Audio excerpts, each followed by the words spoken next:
Hi everybody, this is Bogus Reviews, and today I'm going to be doing a review on the Hiya Toys The Walking Dead Dead City Super Exquisite 1/12 scale Negan figure. So before we take a look at Negan, let's go ahead and take a look at all of the accessories that he comes with. So first up, Negan comes with his base and this cradle here, and I'm not fond of this cradle. Not only is it extremely loose in this peg hole, but it's way too large. It's too large and too long, and you can't really get it around him that well. I think it looks kind of ridiculous like that. So yeah, I'm probably just going to be taking this off. It does come with an alternate top piece here with more peg holes in it. Honestly, I probably won't use it. I like this one better. And the one cool thing is you can actually open this up and put the accessories down in there. I thought that was a really nice touch. You also get a baggie to put all the accessories down in before you put it in here. Up next, he comes with a set of open hands. Now, switching these hands out is a bit scary. These pegs are really tiny. You can see how tiny and thin those pegs are. So yeah, definitely use caution when you're switching these out. This left side especially wants to give me fits. Now, on the right side right here, a couple of his, well, I think it's three actually. 3 of the little buttons fell off when I was switching the hands out. I haven't had the issue with this side. I don't know if the glue they used just wasn't good on this side or what. So yeah, also be careful of that when you're switching the hands out. Up next, he comes with a set of fisted hands. Up next, he comes with accessory holding hands and this pipe here. It's just cast in this gunmetal color. Wish there would have been some blood detailing on it. Up next, he comes with his knife. It's got some decent sculpt detail to it, but it's just left in the plastic that it's cast in. There's no sort of paint variation to it. He does have a sheath here on his right hip you can store this down in, and it's a very secure fit. It looks pretty good in there. Up next, he comes with Lucille 2.0, and the sculpt of this is decent with the barbed wire right here, but you don't get any sort of wood grain sculpt here to the handle. It's just cast in this really shiny, kind of cheap looking plastic. Maybe if they would have made this a matte finish, it would have looked better. Or, maybe added a black wash or something. I just feel like Lucille is really plain. I think some blood detailing on that would have looked really good. Or maybe even include an electric effect since he had an electric Lucille in Season 2. I believe this was made for Season 1 though, so he didn't have the electric Lucille yet there. Up next, he comes with his standard head sculpt. And honestly, this is not a bad likeness of Jeffrey Dean Morgan. I'm not going to say that's 100% looks like him, but I think it's a decent likeness for the most part. I think the sculpt is really solid. I think the paint brings it down just a little bit. So like with his facial hair here, he has a lot of gray in his facial hair. It's actually sculpted on and they printed on some brown. But yeah, I think they should have done some gray and maybe did a dry brushing of gray to the top of his hair as well. They definitely got the longer on top and shaved on the sides. I think they sculpted that really well. And that actually looks like his haircut in the show, as opposed to the 4-inch Negan I previously reviewed. The hair was completely inaccurate on that one. But yeah, the way they actually sculpted the short on the sides and back and long on top, that actually looks really good. All it really needs is just a dry brushing of gray over top to really make the details pop. And finally, he comes with this alternate smiling head sculpt. And this is probably how I'm going to leave the figure displayed. I just really like the way this head sculpt in particular looks. I also forgot to point out that on this head sculpt and the previous one, there's lots of printed on variation in his skin tone. That variation looks really nice. I feel like they actually made the skin tone look pretty realistic with all the variation they did there. I think that looks really good. So now, let's go ahead and take a look at the rest of the figure. So taking a look at the rest of Negan, he comes with soft goods clothing, and I think that looks good for the most part. Like the jacket, all the stitch work and everything, it looks incredible. It is a very well done jacket. It's got wire ran up through the outside of it so you can pose it around a little bit. I love how that looks. I just feel like it's way too bulky on him. That is my first biggest complaint with this figure. Well, that's actually my biggest complaint. My biggest and first complaint is that it just looks way too bulky on him. I feel like this jacket is for a larger figure. And Negan's not a large figure, so I feel like it just looks really bulky on him. The little buttons here, they did sew them on, but they're kind of loose. I wish the stitch work would have been a little bit tighter. That way they wouldn't shift up and down so much. So while it does look good, all the intricate stitch work and everything looks great and the wire's really cool, I do feel like it's a little bit bulky on him and doesn't quite sit right. You can remove it if you want. You just have to pop the hands off like this, and then slide the jacket off like that. Which I think the shirt underneath actually looks really good.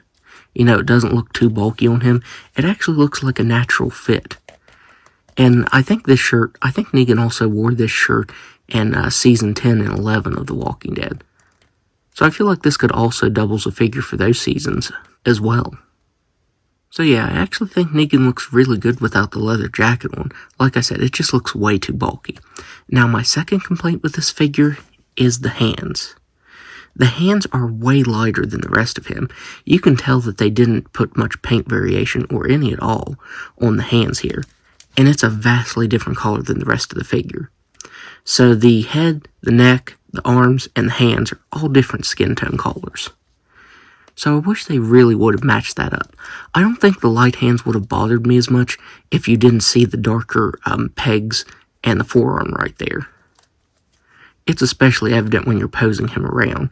These different colored joints really stand out on him. The pants are detailed really nicely with all of the stitch work. They're also done in this leather. I don't know if it's actual leather or pleather. But it's a very nice material, and it doesn't really limit his articulation.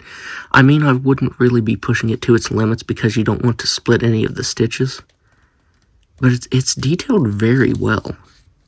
I think that's actually a real piece of metal right there. And you also get this leather type material, or pleather, for the sheath for his knife. I think that's what surprised me most about this. I don't know why, but I thought it would just be like plastic or something. But no, the strap right here and even the sheath itself is actually real fabric. You can see how they stitched it and put the little buttons on it. That's some really great attention to detail right there. That looks really good and pretty realistic. The boots are also sculpted really nicely.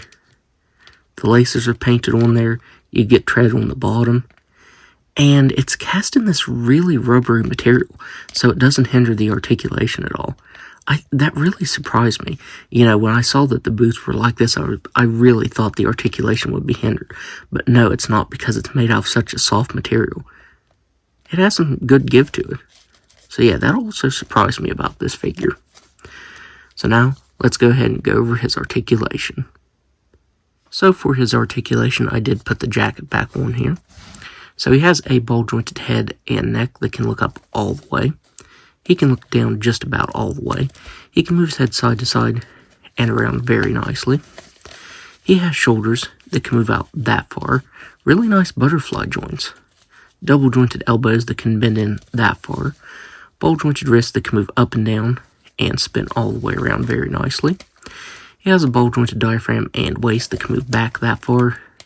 He really can't crunch forward at all. He can move side to side and around just a little bit. Now, as I said, with the hips, you don't want to move them out too much and split any of the stitch work.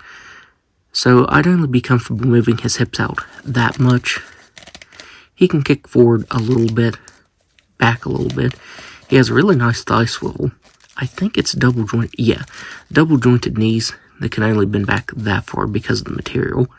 Ankles that can move down all the way, up all the way, rock, and move side to side, despite having the boots sculpted the way they are. As I said, that is a really soft and pliable material, so it doesn't hinder the articulation at all. So now, let's do some size comparisons. So first up, here he is next to the McFarlane Toys Negan figure. He is in 7-inch scale. So none of these Hiya 1/12 scale figures are going to scale with any of the 7-inch Walking Dead figures, unfortunately. Here he is next to the Marvel Legends Renew Your Vows Spider-Man figure. Spider-Man is just a little bit taller than him. Here he is next to the McFarlane Walking Dead collar top 7-inch Rick figure. Rick doesn't scale too bad with him because of the pose he's in, but he's still a little bit larger than him. Here he is next to the Jada Toys Street Fighter Ryu figure. And finally, here he is next to the NECA Ultimate Art the Clown figure. And just like with McFarlane Toys NECA are in the 7-inch scale, so this Hiya Toys Negan figure won't scale with NECA either. So overall, I'm pretty happy with this for the most part. I think Hiya Toys did a pretty good job on this. I think the head sculpts in particular are a pretty decent likeness to Jeffrey Dean Morgan. As I said, they're still not 100%, they still don't 100% look like him, but I think they're pretty good for the most part. They're definitely better than the 4-inch scale Negan that I just reviewed. That one looked absolutely nothing like him. I think you get a decent amount of accessories. I do wish there would have been more paint variation on his accessories, like some variation to the skin tone on his hands, and a bit of blood paint to Lucille. I also think the soft goods are done very well. Like the stitch work and all the care that was put into them, that really surprised me. They look incredible in person.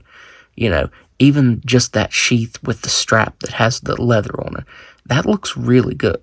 My only worry is that it might deteriorate in the future. With materials like that, sometimes they tend to flake, and that does worry me. That'll definitely be a lot later in life. But yeah, I am worried about how that material will hold up later on. The biggest complaint that I really had with this figure is I feel like the leather jacket's a bit too bulky, and maybe it's because there actually is a real shirt underneath. Maybe that's why. That's really my only complaint with it. Other than that, I really like it. I will say it is a bit pricey. You know, he is a very pricey figure, but I'm pretty happy with it, so I think it was worth it overall. So, that's my review. If you like this review, be sure to hit the like button and subscribe to my channel. Thanks for watching.